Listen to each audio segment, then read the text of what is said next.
Tanpa dia betul kita bagi semua ni. Okey, 5,000 ah. 5,000.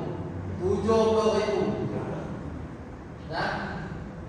Kita akan baca doa Allah sebanyak 70,000. Kita bukan nak suruh baca semua perempuan.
طارت روحي حبا في المنام إليك رام كل قربا سيدي لبيك قلبي في المدينة. Assalamualaikum warahmatullahi wabarakatuh. Kami daripada Lajnah Dakwah.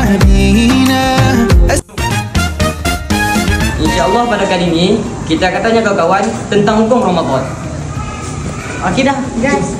InsyaAllah kali ini kita akan tanya kawan-kawan tentang hukum Ramadan. Jom. Okay. Pada hari ini kita akan tanya Syafi'i. Soalan pertama kita akan tanya Syafi'i.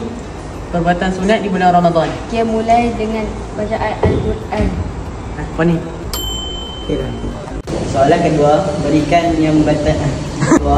Berikan dua perkara yang membatalkan puasa. Makan dan minum. Kawan-kawan, kita hidup Ramadan. Bye.